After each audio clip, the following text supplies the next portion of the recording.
और चलिए अब बात कर लेते हैं बिहार के रण की। तो बिहार विधानसभा चुनाव के तीसरे और अंतिम चरण के लिए चुनाव प्रचार खत्म होने के साथ ही राज्य में चुनावी शोर भी थम गया है। तीसरे चरण के तहत 15 जिलों के जिन 78 विधानसभा क्षेत्रों में 7 नवंबर को वोटिंग होनी है, इस चरण में कुल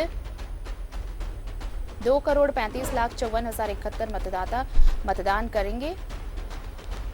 बताएं आपको कि तीसरे चरण के चुनाव के लिए कुल 33,782 मतदान केंद्र बनाए गए हैं, जिसके लिए इतने ही कंट्रोल यूनिट और वीवीपैट और 45,953 बैलेट यूनिट की व्यवस्था की गई है।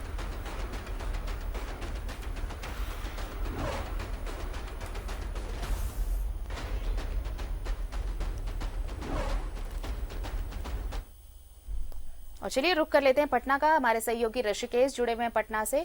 ऋषिकेश, अब ये आखिरी चरण की जोर आजमाइश, चुनाव प्रचार खत्म हो चुका है, कल वोटिंग है। इससे पहले अगर सिर्फ नीतीश कुमार पे अगर पहला सवाल हम करें, कल जिस तरह से उन्होंने एक इमोशनल कार्ड भी खेला जनता के साथ कि ये अंतिम बार और अंत भला तो सब भला, कई मायने निकाले जा रहे हैं।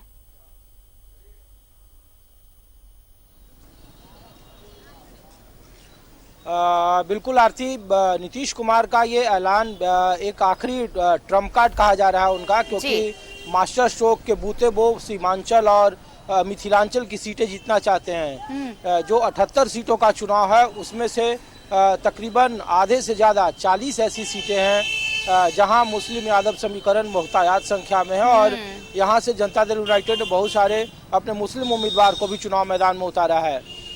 लेकिन जो सबसे, और इसीलिए देखिए कि आज सुबह अब से थोड़ी देर पहले वो मनीर शरीफ के दरगाह पहुंचे और वहां उन्होंने सजदा किया, वहां उन्होंने दुआएं मांगी।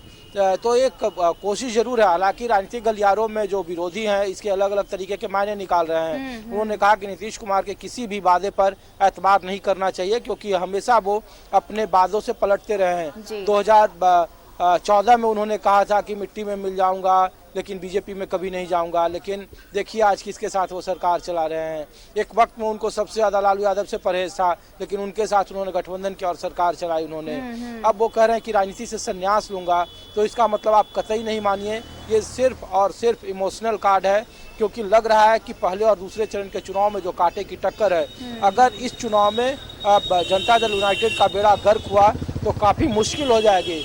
और देखिए कि यहाँ पे जो कुछ हैं लोग हमारे साथ दरभंगा की धरती पर हम हैं, और वहाँ पे देखिए कि ये बताइए कि नीतीश कुमार कह रहे हैं कि उनका आखिरी चुनाव हो, उसको कैसे आप लोग देखते हैं?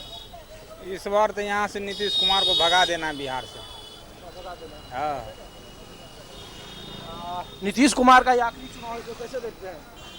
देखिए, कोई भी सरकार हो, हम जनता है, जो अच्छा काम करेगा हम लोग उसको देखते हैं। नीतीश कुमार का आखिरी चुनाव है, इसको कैसे देखते हैं आप? नीतीश, ये तो बदलाव का है और बदलना चाहिए। 15 साल बहुत दिन होता हो गया है, नीतीश क्यों नहीं, और लोग चाहता है कि बदलाव हो। तो देखिए कि देखिए सवाल, नीतीश क्यों नहीं? नीतीश जो 5 वर्ष का जो इसका काल रहा है वो बहुत पुअर रहा है, इसलिए जो है चेंज होना बहुत ज़रूरी है। लोकतंत्र का यही सबसे बड़ी खूबसूरती है। ये नीतीश कुमार क्यों नहीं? नीतीश कुमार ने कहा कि उनका आखिरी चुनाव है। हम नीतीश कुमार का वोटर नहीं है, हम लोग है मोदी का वोटर। हम लोग को जो कहेगा उसी में जाएंगे। नीतीश कुमार क्यों नहीं? नीतीश कुमार इधर से उधर हो गए, कभी राजग, कभी भाजपा, कभी उधर, इस पर भरोसा उठ गया। आदमी तो कंटिन्यूअस चाहिए ना। तो आरती देखिए, जो बहुतायत देखिए पब्लिक का मूड आप जान रहे हैं। आप बिहार के तमाम जगहों पे गए हैं, तमाम जिलों में गए हैं, समीकरण आपने भी समझा होगा। लेकिन ये एक जो फैक्टर आया है, ये जो टेन्योर रहा, जो करंट टेन्योर है नीतीश कुमार का, इस दौरान उनका पहले राजद के साथ जाना, फिर वापस लौट आना, एनडीए खेमे में शामिल हो जाना, ये चीजें इस बार काफी नुकसान पहुंचा सकती हैं। जो फीडबैक मिल रही है पार्टी को, या फिर जो सामने चीजें आ रही हैं, पब्लिक की बातें आ रही हैं, ये कहीं ना कहीं नुकसानदेह होने वाला है।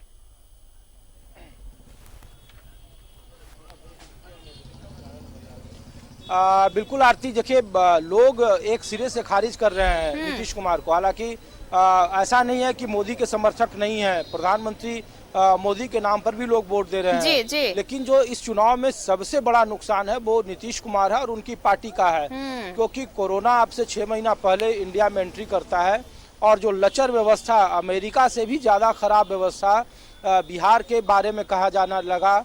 जो यहाँ एंटीजन टेस्ट हो रहे हैं, कोरोना के वक्त में अपने ही लोगों को दूसरे शहरों में छोड़ देना, रेल मंत्रालय की तरफ से बार बार कहना कि हम आपके लिए ट्रेन चला रहे हैं, लेकिन राज्य सरकार ने यह कहकर मना कर दिया कि हम यहाँ कोरोना के महामारी को वापस नहीं ला सकते हैं। तो अपने ही लोगों को हाथ खड़े करना और सही समय पर चुनाव कराने की जिद, तमाम राजनीतिक पार्टियों ने विरोध किया था कि इस महामारी के दौर में जब सब चीज़ें बंद है तो आप चुनाव की तारीख को टाल सकते हैं, जो कि अलग अलग जगहों पे हुआ। लेकिन वो भी कहा जा रहा है कि राजनीतिक दबाव में नीतीश कुमार के भारतीय जनता पार्टी और चुनाव आयोग ने ये फैसला लिया। हालांकि चुनाव कराना कितना सही और कितना गलत है ये जब 10 नवंबर को नतीजे आएंगे तब पता चलेगा। लेकिन इस वक्त में भी अगर चुनाव हो रहा है और बिहार के लोग लोकतंत्र का मान रख रहे हैं, सबसे ज़्यादा वोटिंग जो कहा जा रहा था 30%, 35% होगा, वो 55% के आसपास वोटिंग हो रहा है। तो एक एवरेज वोटिंग कहा जा रहा है और लोगों में नाराजगी। अगर मुख्यमंत्री नीतीश कुमार कह रहे हैं कि उनका आखिरी चुनाव है, अंत भला तो सब भला, तो उनके वादों पर एतबार नहीं कर रहे हैं। हाँ, वादों पर एतबार सिर्फ और सिर्फ प्रधानमंत्री मोदी के वादों पर एतबार है जो उनके समर्थक हैं, या फिर उनको हटाने या उनको बदलने के लिए लोगों की वोटिंग हो रही है। तो ये चुनाव बदलाव को लेकर है और भरोसे को लेकर है।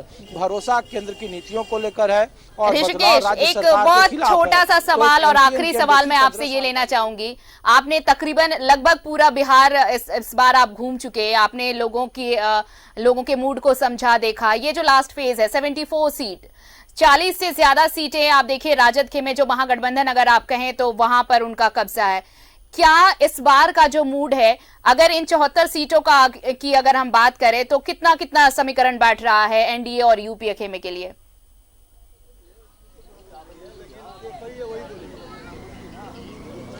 आरती, देखिए टोटल 78 सीटों पर चुनाव हो रहा है, अपने दर्शकों के लिए जानना जरूरी है। और 78 सीटों में जो 46 सीट है वो तकरीबन भारतीय जनता पार्टी और जेडीयू के बीच में है। कुल मिलाकर चूंकि यहाँ समीकरण काफ़ी मजबूत है, यहाँ एमवाई समीकरण काफ़ी इंटैक्ट है और जो ब्राह्मण बहुल इलाके हैं, जो मिथिलांचल का इलाका है, जो सीमांचल का इलाका है, वहाँ नीतीश कुमार के खिलाफ बहुत ज़्यादा नाराजगी है। आपको 10 में से 9 लोग उनके खिलाफ मिलेंगे। तो ये निश्चित तौर पर इसमें महागठबंधन को एज है, बढ़त है। और जिस तरीके के हालात हैं दरभंगा शहर में जहाँ पर हूँ, वहाँ पे बीते 15 सालों से बीजेपी का कब्जा रहा है, लेकिन इस बार उनके ही पुराने साथियों से मजबूत टक्कर मिल रही है और काफ़ी कांटे का मुकाबला है। तो ये नहीं कहा जा सकता है कि एक तरफा मुकाबला है या फिर बीजेपी शहरी सीटों को जीतती रही है। अगर शहरी सीटों पर भी बीजेपी के सवालिया निशान है और वहाँ भी अगर कांटे की टक्कर है तो समझिए कि मुकाबला कितना नज़दीक का है। लेकिन एक आम तौर पर जो लोगों की धारणा है उसमें कहा जा रहा है कि महागठबंधन को 78 सीटों में से एज है, लेकिन इस फेज में जिसको ज़्यादा एज होगा, जिसको ज़्यादा बढ़त होगी, निर्णायक सरकार बनाने के करीब का जादुई आंकड़ा जो 122 है वो उसी के पास होगा। ये कहना मुश्किल है, एक तरफा चुनाव किसी की तरफ नहीं, ना ही यूपीए की तरफ है और ना ही एनडीए की तरफ है।